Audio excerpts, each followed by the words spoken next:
Vous ne souhaitez pas qu'on vous compare aux putschistes du Sahel? Putschiste, j'ai dit le mot un peu trop fort.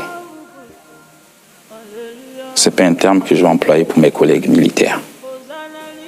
Ce n'est pas la peine, à chaque fois, de jeter la pierre sur les autres. Je vous dis, ce sont mes frères d'armes. Nous ne sommes pas dans la rupture avec les grandes puissances. Pour preuve, les Français au Gabon, les autres, personne n'a été inquiété. Alors justement, dans les 3 pays de l'Alliance des États du Sahel qui ont connu eux aussi un putsch, les militaires français ont été expulsés et la France est maintenant accusée de tous les maux et notamment de néocolonialisme.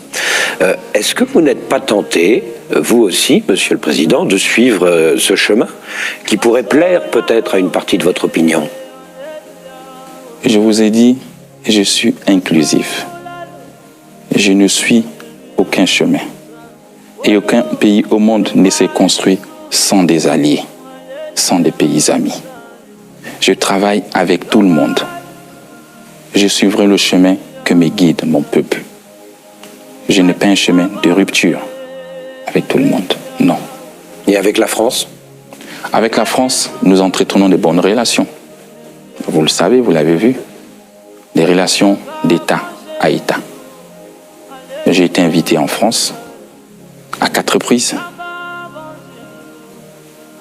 Une visite officielle avec le président Macron, un tête-à-tête à l'Élysée. C'est des relations d'hommes d'État. Et j'ai été invité aux Jeux Olympiques. J'ai été invité au sommet de la francophonie. J'ai été invité à l'ouverture de Notre-Dame de Paris. Nous avons des très bonnes relations. Et la France est notre partenaire historique.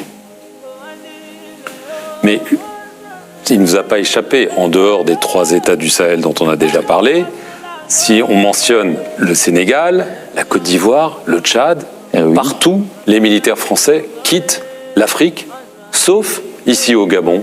Pourquoi cette exception gabonaise? Et est-ce que vous pensez aussi qu'il faut que les militaires français partent à terme? C'est vous qui le pensez. Je vous pose la question. Les Français sont la bienvenue ici. Les Russes, peut-être demain s'ils veulent venir, seront peut-être aussi la bienvenue. Je vous ai dit, je suis inclusif, je ne chasse personne. Les Chinois sont la bienvenue ici, ils font des affaires ici. Toutes les communautés sont la bienvenue ici. Donc je ne fais pas de distinction. Pour ce qui est de la base française, nous avons mis en place une commission mixte entre la France et le Gabon pour essayer de trouver des meilleurs accords. Et on est parvenu à ce que le camp de Gaulle ne soit plus appelé camp de Gaulle. Nous allons trouver un nom gabonais pour rebaptiser le camp de Gaulle. Vous avez une idée? Peut-être un général, pourquoi pas Boulingui, ils sont plusieurs. Et nous sommes tombés d'accord sur la réduction des effectifs. Nous allons quitter les 300 effectifs fantassins pour 150 effectifs instructeurs, partagés entre la moitié des Français et l'autre moitié des Gabonais. Le camp ne sera plus un poste opérationnel avancé, mais un pôle de formation sous-régionale. À l'intérieur, il y aura 2 écoles, l'école d'administration et l'école de protection de l'environnement. Je pense que c'est le meilleur équilibre. Il n'y aura plus des blindés, des chars français ici à Libreville, mais il y aura des instructeurs. C'est le meilleur équilibre que nous avons trouvé ensemble. Nous ne sommes pas dans la rupture. Aucun pays au monde ne s'est développé seul. Alors, vous avez parlé d'Ali Bongo.